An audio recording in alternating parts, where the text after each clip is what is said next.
찬송가 500장입니다. 물 위에 생명줄 던지어라. 주께 영광 돌립니다. 찬송가 500장입니다.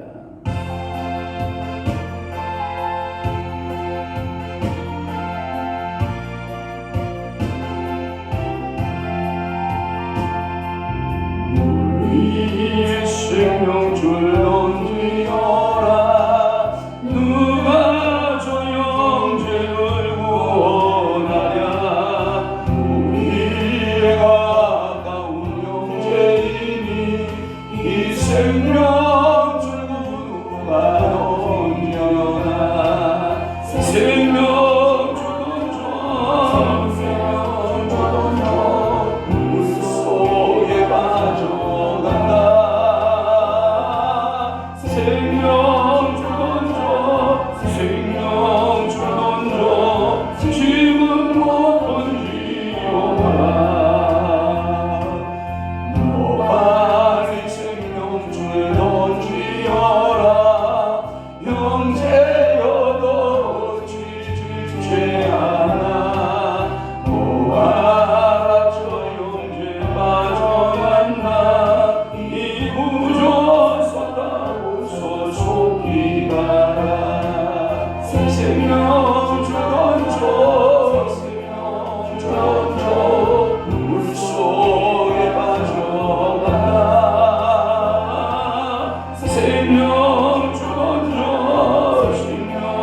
던져 지금 못 던지오라. 너서 생명줄 던지어라. 저 영재 지쳐서 보인다. 시험과 의심의 옷에 뽑아 저 영재를 예수로 몰아간다. 생명줄 던져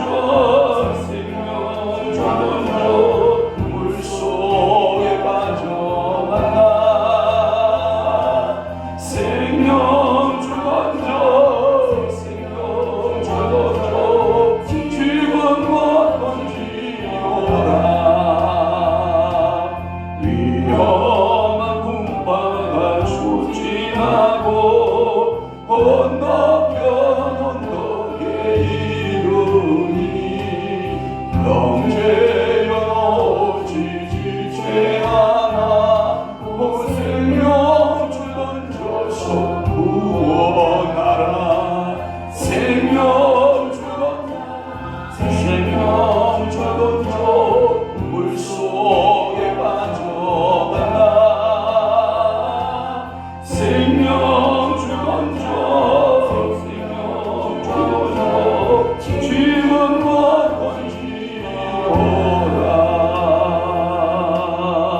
던지오라. 아멘. 전능하사 천지를 만드신 하나님 아버지를 내가 믿사오며 그 위아들 우리 주 예수 그리스도를 믿사오니 이는 성령으로 잉태하사 동정녀 마리아에게 나시고 본디오 빌라도에게 고난을 받으사 십자가에 못 박혀 죽으시고 장사한 지 사흘 만에 죽은 자 가운데서 다시 살아나시며 하늘에 오르사 전능하신 하나님 우편에 앉아 계시다가 저리로서 산 자와 죽은 자를 심판하러 오시리라. 성령을 믿사오며 거룩한 공예와 성도가 서로 교통하는 것과 죄를 사하여 주시는 것과 몸이 다시 사는 것과 영원히 사는 것을 믿사옵나이다. 아멘. 지혜를 얻으며 명철을 얻으라. 내 입의 말을 잊지 말며 어기지 말라. 지혜를 버리지 말라. 그가 너를 보호하리라. 그를 사랑하라. 그가 너를 지키리라. 그렇습니다. 오늘도 이 새벽 제단에 저희들 귀한 단점에서 일으켜 세우시고 우리의 생명을 연장시켜 주시고 오늘도 귀한 한 날 주셨사오니 오늘도 이 새벽에 저희들이 구할 것은 지혜가 제일이니 지혜를 얻으라 말씀하셨사옵니다.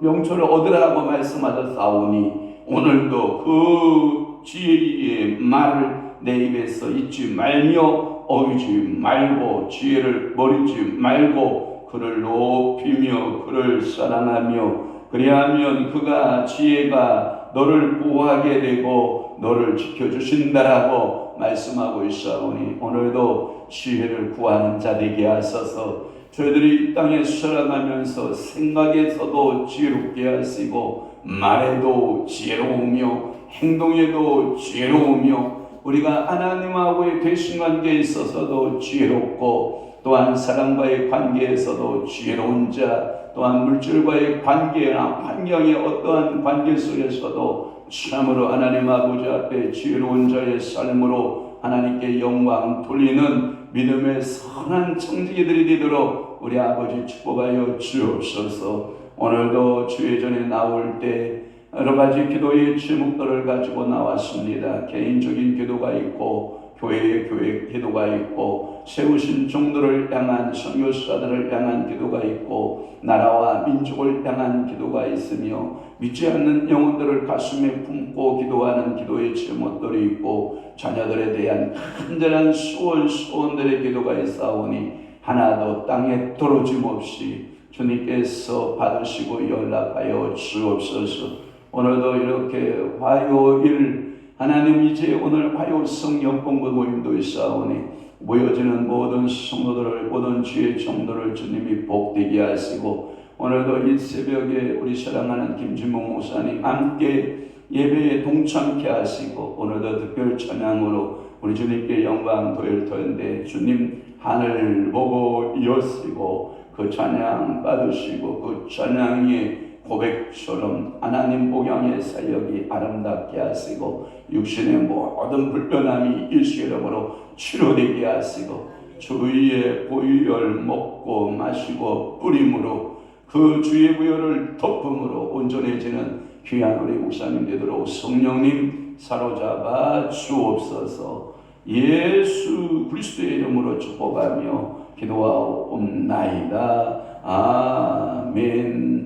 하나님의 말씀 묵독합니다. 아모스 2장 6절에서부터 8절 말씀까지 우리 한 목소리로 합독합니다. 아모스 2장 6절입니다. 시작.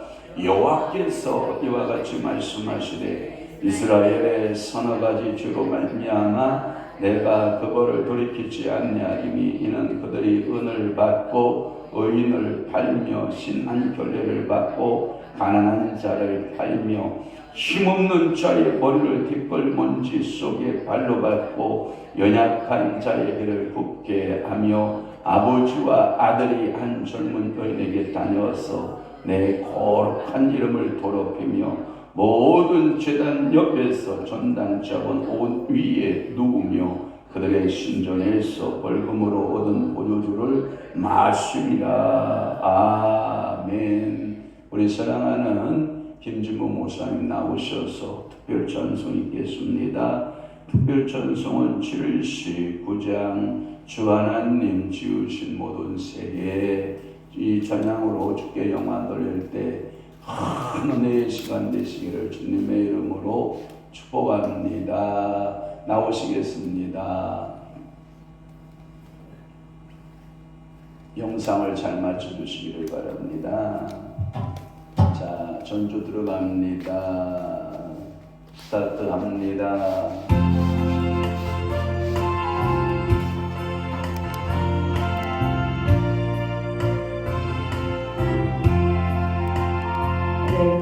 그게 아니에요. 죄송합니다. 제가 잘못했네요. 거기에 가만 누워있던 거 다시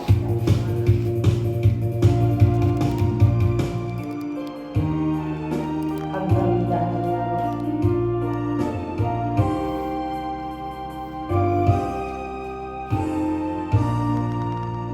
주 하나님 지으신 모든 세계 내 마음속에 그리워오네. 하늘의 별 울려 퍼지는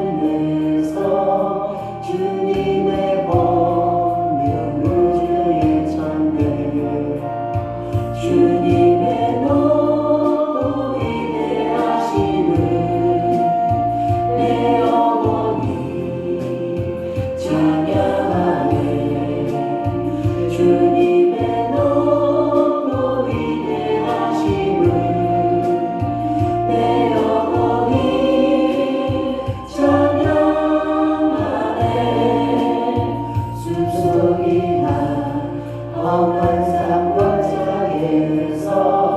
지저귀는 저 새소리들과 고요하게 흐르는 시물을 주님의 섭씨 노래하도다. 주님의 노고 일하심을 내 영혼이 찬양하네. 주님의 노고 일하심을 내 영혼이 찬양하네. 주 하나님 독생자 어김없이 우리를 위해 보내주셨네. 십자가에 피 흘려 죽으신 주 내 모든 죄를 대속하셨네. 주님의 노고 일하심을 내 영혼이 찬양하네. 아멘. 주님의 노고 일하심을 내 영혼이 찬양하네. 내 주 예수 세상에까지 올 때 저 천국으로 남겨가리. 아멘 아멘. 나의 영혼이 엎드려 경배하며 영원히 주를 찬양하리라. 주님의 노고 일하심을 내 영혼이 찬양하네. 주님의 노고 일하심을 내 영혼이 찬양하네.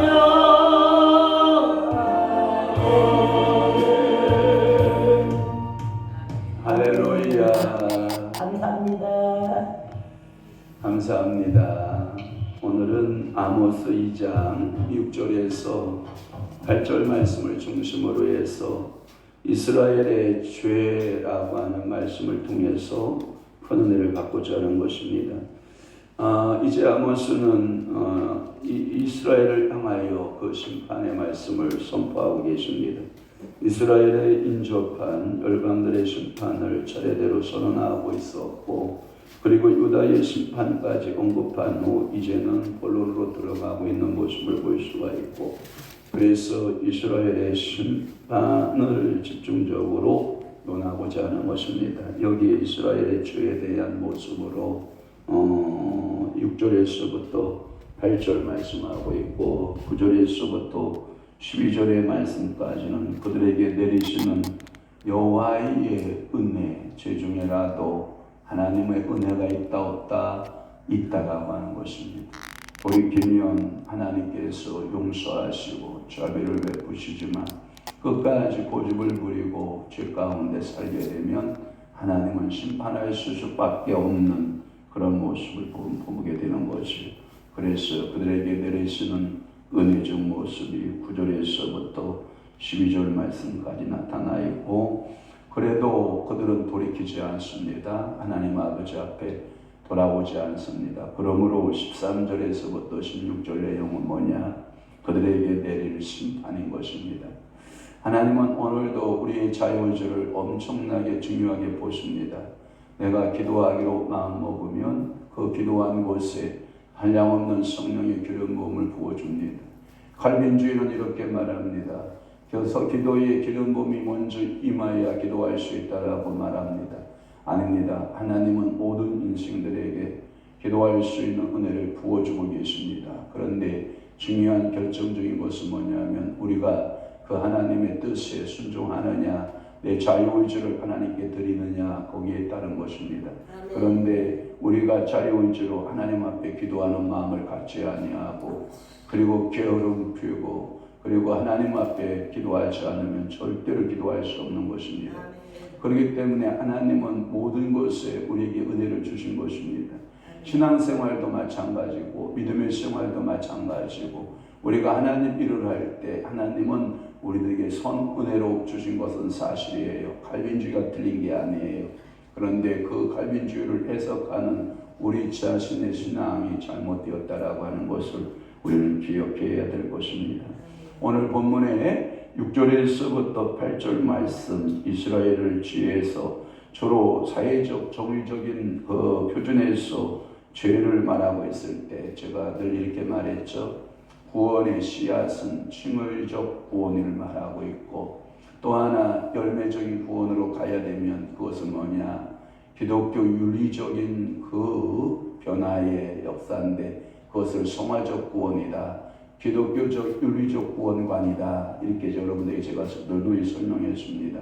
그 말은 뭐냐면 이미 예수 그리스도께서 우리를 위해 십자가 지신 사건들 원지적인 모습들을 다 깨어지게 하셨고 그리고 우리를 하나님의 자녀 삼으셨고 더군다나 성령을 울붓듯이 한없이 우리에게 부어주셨는데도 우리가 여전히 어린아이 신앙으로 머물면 안 되고 날마다 주님을 닮아가는 기독교 윤리적인 면에서도 정의가 있고 사회 속에는 뭐가 있고 정의가 있으며 교회에서는 뭐가 있고 품위 있는 질서가 있고 대인관계에서도 윤리적인 질서가 있고 모든 관계 속에서도 기독교 윤리적인 질서가 있을 때 신앙의 모습은 참으로 아름다운 모습으로 성장하고 있다고 하는 것을 늘 기억해야 될 줄로 믿습니다.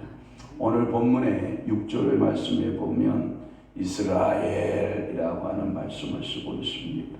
이 이스라엘이라는 말은 저번 의미로 말했을 때는 북쪽의 북왕국 그래서 솔로몬 왕정 이후에 두 나라로 분리가 되잖아요. 북왕국은 그 과부의 아들이었던 애굽의 유학파 출신이었던 누구예요? 여로보암을 통해서 북왕국 그래서 아마샤의 선지자의 그 옷을 가져다가 12조각으로 찢어서 나눈 다음에 내가 너희에게 10조각의 옷을 줄 거야. 그래서 이 여로보암을 중심으로 해서 10지파가 세운 나라 북왕국을 말하고 있어요. 좁은 의미의 적용입니다. 그 다음에 넓은 의미의 넓은 의미의 이스라엘은 뭐냐면 하나님께서 야곱을 가리켜서 이름을 이스라엘로 바꿔주시고 그 이스라엘 이름으로서 살다가 그 다음에 여수론의 이름으로 바꿔주듯이 그 이스라엘 백성들 12지파 모두를 포함한 그 이름을 부를 때에는 그 부를 때에 또 역시 이스라엘이라 이렇게 보았다라고 하는 것입니다. 오늘 본문 속에 그러면 이스라엘을 어떻게 적용하는 게 뭐냐라고 하는 것인데 그것은 여로보암을 중심으로 한 북쪽의 북왕국이라고 하는 이 이스라엘로 해석하는 것이 바람직하다라고 하는 것이고 이 북쪽에 있는 이 이스라엘을 볼 때 이들은 이 아모스가 남쪽의 선지자라고 그랬죠. 그런데 소명과 부르심을 받고 두고와 땅에서 농사를 지었던 그리고 목자였던 그가 하나님의 부르심을 받고 북왕국에 가서 하나님의 말씀 메시지를 전하고 있다라고 하는 것이 아모스의 특징이라고 했잖아요. 여기서 선지자는 가서 그들의 죄에 대해서 막 죄 지적질을 하기 시작을 합니다. 그런데 이 죄를 향한 지적을 할 때에 여러분들 이 아모스의 죄에 대한 지적을요 보면은요 그냥 평범한 언어를 쓰지 않아요. 어떤 언어를 쓰냐면 굉장히 강력한 언어를 써요. 오늘날에 이 아모스 같은 선지자를 미안합니다. 우리 교회 갔다가 세워놨다가는 여기에 성도 한 명 안 남을 거라고요. 왜? 그 설교가 너무나도 통렬하고 너무나도 과격하고 너무나도 그 설교의 어통과 톤이 강렬하기 때문에 아마도 여기 아모스 선지자가 우리 교회에서 말씀을 전한다 하면 과연 얼마나 남아있을까라는 생각을 해보고 또 제가 엉뚱한 생각을 설교 준비하면서 해봤습니다. 과연 이 아모스 선지자가 우리 한국교회에 와서 손에 꼽히는 대형교회 가서 설교하면 그 교회 속에 성도가 얼마나 남아있을까라고 생각하는 순간 갑자기 제 영적인 현기증이 일어나기 시작했어요. 이 영적인 현기증이 뭐냐면 이 아모스의 메시지를 듣고 과연 그 교회에서 정착하고 신앙생활을 할 수 있는 성도가 제가 보니까 거의 희적이에요. 많지 않아요. 견딜 수 없을 거예요. 왜 아모스는 저렇게 설교를 할까? 왜 아모스는 저렇게? 아모스야, 너는 우리 민족에게 와서 설교하지 말고 네 고향으로 돌아가라. 네 고향으로 돌아가라. 옛날 지금이나 북왕국 시대 때 아모스가 쫓겨나서 드보아 땅으로 다시 내려오잖아요. 그와 같이 이 아모스도 마치 한국교회에서 쫓겨나서 다시 구약의 아모스로 돌아갈 수밖에 없는 이러한 비참한 모습을 제가 생각을 하면서 현기증이 날 정도로 아득하다. 그러면 오늘날 설교자는 어떻게 설교해야 되느냐? 아모스처럼 설교하자가 결론이었어요. 오늘 금방 당장의 성도들부터 쫓겨난다 할지라도 교회에서 왜 목사님 설교를 그따위로 하십니까? 라고 말하는 그 소리를 들을지라도 하나님의 원칙적인 말씀대로 설교해야지. 죽어도 말씀대로 설교하다 죽어야지. 하나님 뜻대로 살자고 외쳐보고 죽어야지. 이게 제가 새로운 소명감을 갖게 되는 것은 웬일일까요? 오늘도 하나님은 이 아모스 선지자를 통해서 우리에게 주시는 영적인 울림의 소리를 여러분들이 이따 개인 기도할 때 잠잠히 한번 그 소리를 들어보고 여러분들의 영적인 깊이를 낮은 단계로 갖지 말고 여러분들의 영적 깊이를 깊은 단계로 갖고 또한 영적인 높이를 낮은 단계로 갖지 말고 높은 단계로 갖고 또한 영적인 넓이면에 있어서도 좋은 영적인 것을 갖지 말고 큰 넓은 의미로서 여러분들이 팽창되어지고 성장하고 커지는 은혜가 있어지기를 주님으로 축원합니다. 서너 가지 죄에 대해서는 제가 먼저 풀었기 때문에 넘어가도록 하고요. 여기에 보면 그 6절에 보면 여러분들이 그들이 무엇을 받고 은을 받았고 누구를 팔아요? 의인을 팔아요. 진리가 있어요? 없어요. 사회적 정의가 있어요? 없어요. 오늘날 여러분 시국을 어떻게 봅니까? 사회적 정의가 있나요? 여러분들이 응답받아 보시기를 바라요. 은을 받고 의인을 팔았다라고 하는 것은 이런 표현이 됩니다. 직접적으로 인신매매하여 사람을 인신매매했다라는 얘기가 아니고요. 이렇게 말씀하고 있더라고요. 우리나라에 이러한 그 사자성어 같은 말들이 있더라고요. 찾아보니까 유전무죄, 무전유죄, 그것이 은을 받고 의인을 팔았다는 뜻이에요. 전례에 어떠한 전력을 가지고 그것을 그만두고 변호사를 차려요. 그리고 돈을 갖다 줘요. 그러면 그 전례에 대한 이후 차원에서 무죄를 선포해 판사가. 그러니까 유전무죄가 되는 거예요. 여기 은을 받았다 그러면서 의인을 팔았다라고 하는 것은 재판 과정에서 하나님의 법이 하나님의 공의가 살아있어야 되는데 돈에 의해서 전부 다 재판이 거꾸로 가는 거예요. 그러니까 재판 과정에서 죄를 말아야 될 사람에게, 죄를 물어야 될 사람에게 죄를 묻지 못하고 돈을 가져다 주니까 그 돈을 받고 재판을 뒤집었다라고 하는 거고요. 그래서 뇌물을 받고 불의의 편을 들어서 의인을 정죄하고 결국 그 의인들이 노예로 팔리게 되는, 노예로 살게 되는, 그래서 의인들이 사라지게 되는 그런 모습을 본다라고 하는 것이에요. 이와 같은 행동을 율법에서도 강력하게 성경에 말씀하시기를 그런 일이 있으면 안 된다 라고 출애굽기 21장 7절이나 레위기 25장 39절이나 느헤미야 5장 5절에도 보면 뇌물을 받고 재판을 하는 행위는 하나님 앞에 큰 범죄 행위다.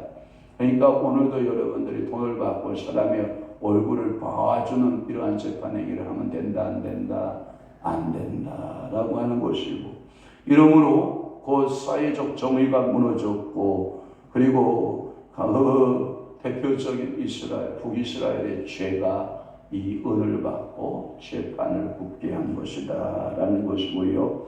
또 하나의 죄를 지적하는데, 신한켤레가 뭐라고? 신한켤레가 뭐라고? 신한켤레 값을 받고 가난한 자를 팔았다라고 하는 거예요. 여러분, 요즘같이 뭐 유명한 신발들 나오죠. 유명 메이커의 신발들. 저는 뭐 몇만 원이면 사다 신겠지. 저는 구두 제 돈으로 지금까지 거의 신어본 적이 없고요.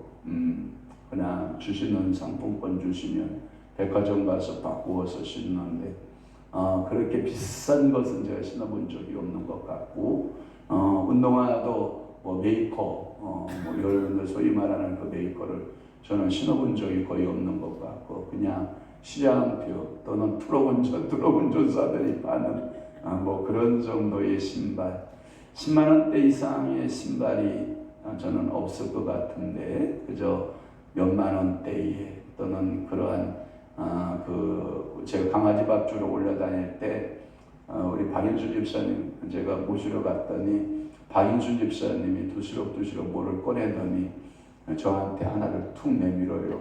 뭐예요? 신발이었어요. 제가 신발의 대충을 다 보니까 달아가지고 떠덜떠덜할 정도인데, 그래서 제가 뭐라고 얘기했냐면, 집사님 고마워요. 제가 강아지 밥 주러 올라다닐 때 신발이 항상 바꿔 신고 옷 바꿔 입고 가서 강아지 밥 주러 가는데, 제가 저에게 신발 주셔서 감사해요. 그래서 저쪽에 그 책꽂이에 이렇게 가면 신발들이 몇 개가 놓여 있어요. 여러분, 신발 운동화 발 맞으면 갖다 신는데요.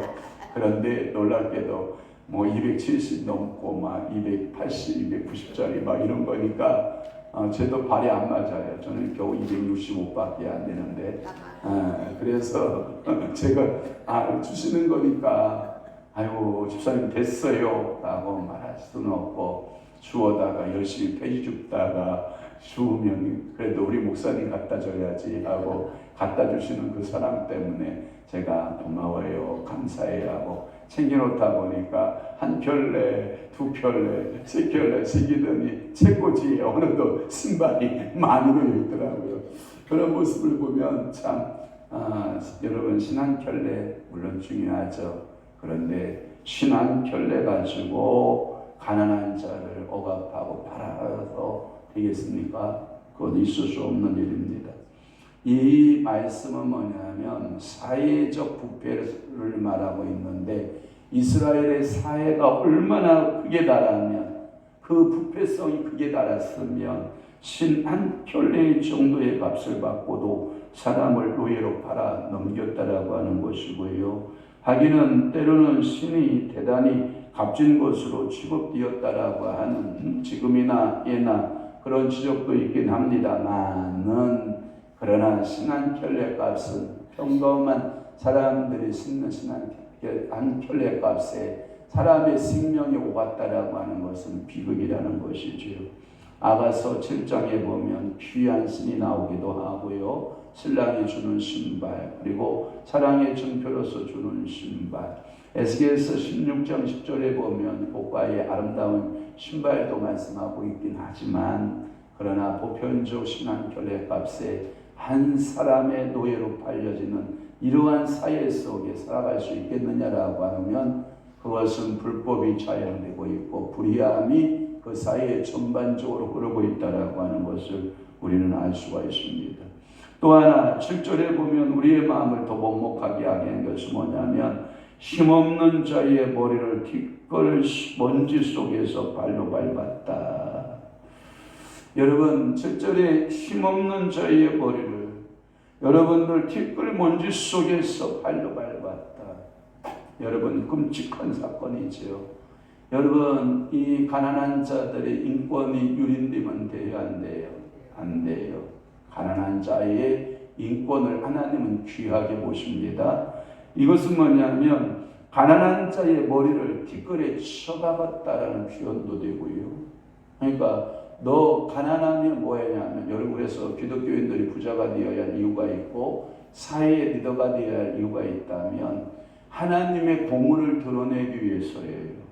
여러분들이 내가 왜 잘 살아야 되느냐라고 물으면, 내가 호화롭게 호의호식하며 좋은 집에서 좋은 차 타고 좋은 옷 입고 살려고 하는 것이 아니라, 여러분들이 예수 믿는다고 하는 그 이유 때문에 그 사람들로부터 받는 조소와 조롱을 당하지 않으려면, 주님 나에게 부하게도 하시고 나에게도 너무 가난하게도 하지 마시옵소서. 이 기도를 하지 않으면 여러분, 오늘 가난한 자의 머리를 티끌에 치어박는 행위 같은 부당한 그러한 처우를 당해야 안 당하는 거예요. 그래서 하나님 앞에 뭘 구하는 거예요? 여러분들이 오늘도 물질을 구하시고 하나님 앞에 지혜도 구하시고 하늘의 신령한 은사도 구하지만 이 땅의 기름진 축복도 구하는 여러분 되시기를 주님은 축원합니다. 또 하나는 힘없는 자의 머리를 티끌 속에 발로 밟았다라고 하는 것은 뭐냐면, 가난한 자들은 티끌 속에서 살잖아요. 가난 속에서 살잖아요. 그러니까 그들의 머리 위에는 항상 뭐가 묻어 있어요? 티끌이 묻어 있는 거예요. 여러분, 우리 김진모 목사님 여기 계시지만 노숙인들 모습을 보면 참 안타깝죠. 우리가 정말 이불을 덮고 베개를 베고, 그것도 여러분 얼마나 정갈하게 여러분 이부자리를 이렇게 해서 여러분 덮고 베고 또 일어나고. 여러분, 우리 한 사람이 제가 기분 좋을 때가 언제인지 알아요?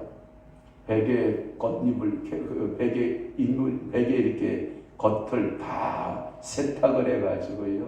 여러분, 머리기름 묻고 이렇게 얼굴에 기름 묻고 자다가 침 흘려요, 안 흘려요?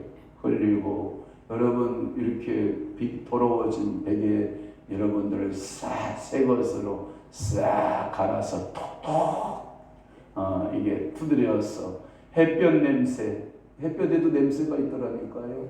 저는 느껴지던데요. 햇볕에 보슬보슬 말라가지고 바스락거리 소리가 날 정도로 탁 털어서 베개를 턱 빼면 햇볕 냄새가 쭉 나는 이런 베개를 베고 잘 수 있다라고 그러면, 그때 제가 뭐라고 생각하냐면, 장가 잘 갔다, 고맙다, 이런 와이프 주셔서 고맙다. 어떤 집구석 가면요, 베개를 언제 그것을 빨았는지 몰라요. 그냥 여러분 시골에 가면 그 기름집 알아요? 기름 짜는 기름집. 여러분, 기름집에 참기름 짜고 들기름 짜서 삼배에다가 이렇게 싸가지고 프레스 기계 속에다 집어넣는 기름 여러분들이 짜는 그런 여러분 마부자기 알아요? 배부자기 알아요? 거기에 마부자기, 배부자기의 특징이 뭐예요? 아주 반들반들하거든요. 기름에 묻어서. 여러분, 게으른 아내들의 모습을 보면 그 베개가 기름에 의해서 반들반들할 정도로 언제 빨았는지도 모르고 언제 세탁해서 새 베개의 이불을 바꿔줬는지도 모를 정도로 그러한 모습을 갖고 있는데, 우리 한 사람도 걱정하겠다. 야, 이번 주는 또 이제 베개 이불 다 걷어서 또 세탁해서 우리 목사님 말씀대로 새롭게 아주 산뜻한 또 베개 이불을 또 해주겠다. 전 또 기대하지요. 이 정도 얘기했는데도 안 하면 이 사람도 아니죠. 그러니까 여러분들도 이 설교 듣고 이제 손이 부지런해지는 거예요. 오늘도 베개 이불을 또 보고, 그것도 보고, 이게 기름기가 너무 많다. 싹 잡고 열어가지고요, 벗겨가지고요, 여러분들 세제 팍 집어넣고 세탁기 둘둘둘 돌려가지고 햇볕 쫙 나는 데다가 널었다가 그것을 다시 끼워서 톤으로 톡톡 털어서 가족들한테 주면, 우리 엄마 화이팅, 우리 와이프 화이팅, 여러분 들을 것 같아요? 안 들을 것 같아요? 듣잖아요. 네. 그렇게 그냥 기름낀 베개 이불로 들고 여러분 베고 자는 것보다 얼마나 행복하냐 이런 거죠. 또 하나의 해석은 뭐냐면 이미 티끌에 버린 가난한 자의 머리를 멸하기를 원한다라고 하는 의미를 해석하고 있다라고 하는 거예요. 그 해석의 세 가지 모든 공통점은 뭐냐면 이런 거예요. 약자들을 구박했다라는 뜻이에요. 이 약자들을 뭐했다? 핍박했다는 뜻이에요. 약자들에 대해서 그들은 어느 누구에게도 인정을 받지 못했다라고 하는 그런 의미를 가지고 있고요. 또 하나 7절 말씀에 보면 이런 말씀이 있어요. 겸손한 자를 연약한 자의 길을 굽게 하며 이렇게 되어 있는데 한글판 성경에는 겸손한 자의 길을 굽게 했다. 그러니까 연약하다라고 하는 의미는 온유한 성량을 말하고 있고요. 약한 자를 말하고 있는데 무엇을 굽게 했느냐? 재판을 굽게 하고 생업을 굽게 하고 삶의 갈등을 갖게 했다라고 하는 거예요. 엄청난 삶의 갈등 속에서 빠졌다라고 하는 것이고, 그러므로 본 구절의 뜻을 권력자가 약자를 억압해서 바르게 살지 못했다. 그러니까 오늘도 여러분 겸손한 자를 그 길을 굽게 하면 안 돼요. 겸손한 자의 길을 어떻게 해야 돼요? 활짝 열리는 역사가 있기를 바랍니다. 또 하나는 여러분들이 이런 표현이 있어요. 7절에 보면 연약한 자를 굽게 했고 아버지와 아들이에요. 이 아들은 뭐냐면 이 부자 아니에요. 이 부자간에 이 한 젊은 여자에게 이 부자가 한 젊은 여자에게 한 젊은 여인에게 다녔다라는 표현을 쓰는데 여기 이 이야기는 어디에서 나오냐면 신약 고린도 교회 속에 나와요. 물 갖다 주세요. 따뜻한 물을 갖다 줘요. 여러분들이 고린도서 5장에 가보면 여러분들이 이런 거예요. 아들이 어미와 함께 주를 짓는. 근데 제가 어렸을 때 신앙적인 모습에서 어떻게 어머니하고 아들하고 그런 짓거리를 할 수 있을까? 저는 도저히 이해를 못했는데 신학교 공부하면서 이제 그 성경을 다시 보았는데 이런 거예요. 예전에는 처첩을 많이 거느려요. 처첩을 많이 거느리다 보니까 아들이 이 계모보다, 그러니까 이 몇째 부인보다 아들이 나이가 더 많을 경우가 많아요. 그러니까 아들보다 더 젊은 여자를 얻은 거죠. 누가? 아버지가. 그러니까 그 아들과 이 어머니, 계모와 서모 간에 뭐가 돼? 눈이 맞은 거예요. 그 죄악을 말하고 있는 거예요. 그러니까 저는 처음에는 이게 어떻게 이런 일이 생길 수 있을까 했는데 나중에 자세히 들여다보니까 그렇게 생길 수 있는 일들이겠다라고 하는 것이고요. 율법에도 레위법에 보면 레위 18장의 법에 가보면 절대로 아들이 어미를 침상을 넘보면 안 돼요. 성경 속에서 그 사건이 야곱의 가문 속에 일어나고 있잖아요. 루벤이라고 하는, 알지? 누구죠? 첫째아들 누구지? 문하세? 루벤? 루벤이가 자기 서모 비라를 누가요? 같이. 이게 문제가 얼마나 이 안타까운 사건인지 우리는 알 수가 있는 거거든요. 제가 그래서 참고서를 깊이 봤어요. 이 사건이 왜 벌어지는가라고 했더니 이 폐륜의 극치를 달리고 있고요. 도덕의 최악의 단계거든요. 폐륜이고 도덕적인 움직임 타락의 최고치의 것을 말하고 있는데 이것은 두 가지로 해석이 가능하더라고요.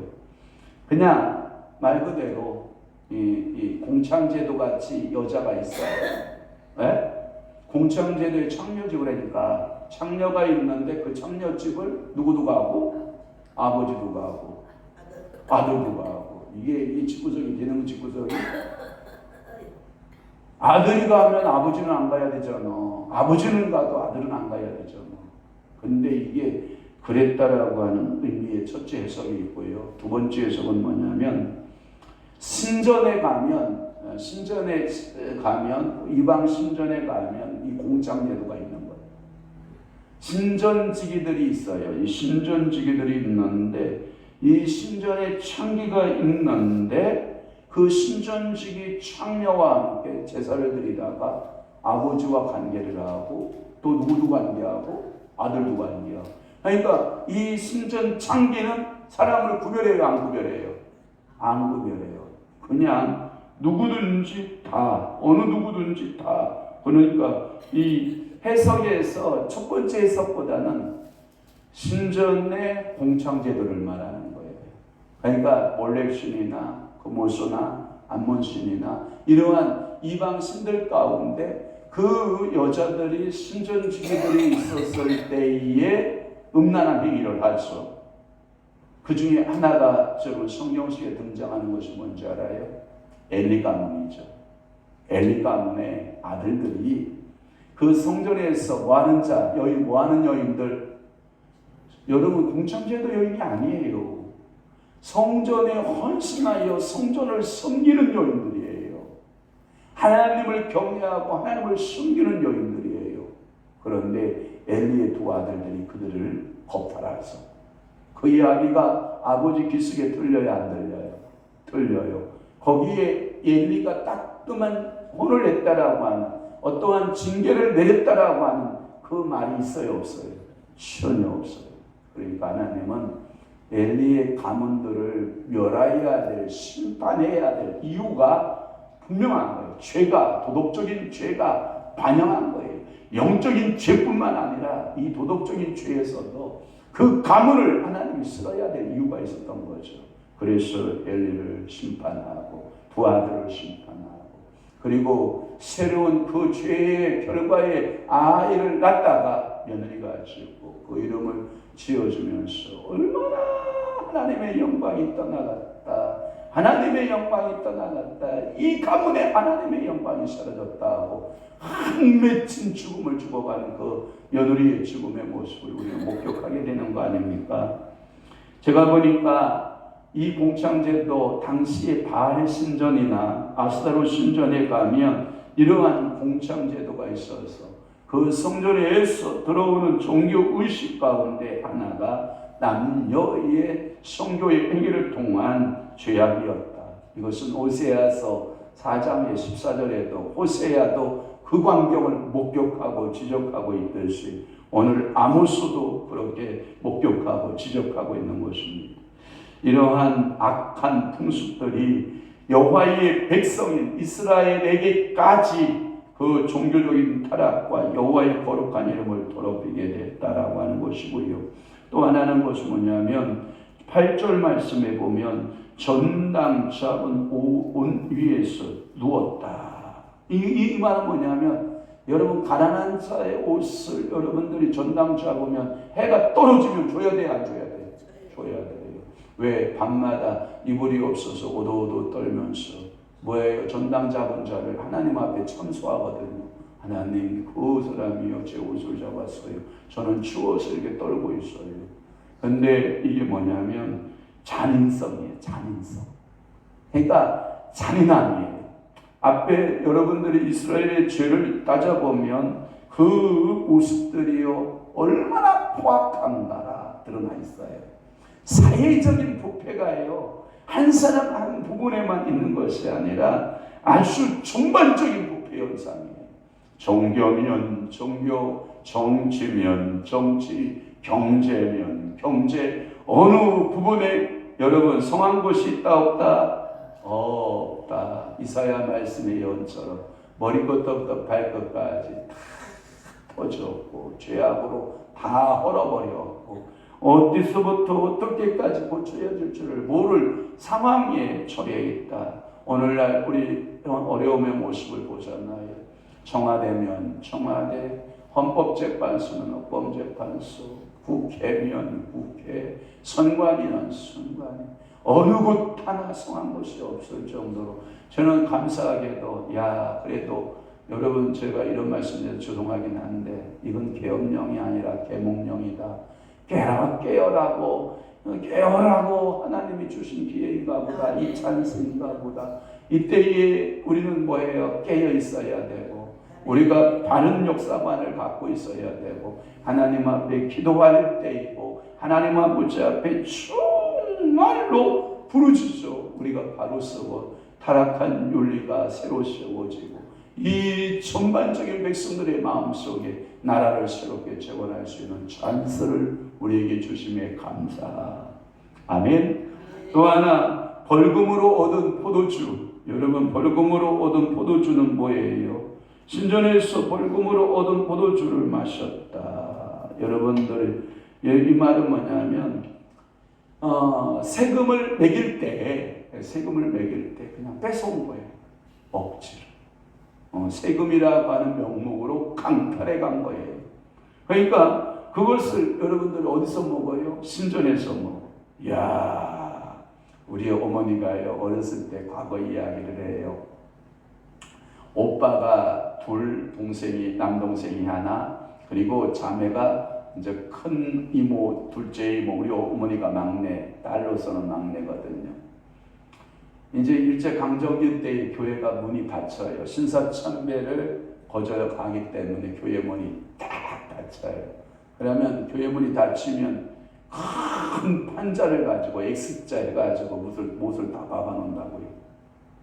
예배드리지 못하게.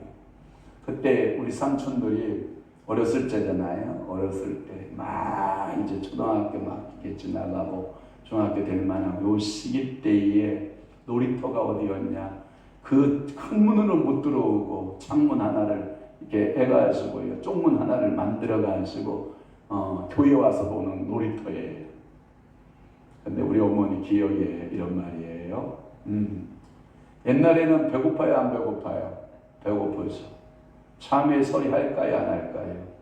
해요. 그 다음에 수박서리 해요, 안 해요? 그 다음에 복숭아, 여러분 사과, 감 서리 해요, 안 해요? 하죠. 이놈들이 꼭 제일 안전한 장소가 어딘지 알아요?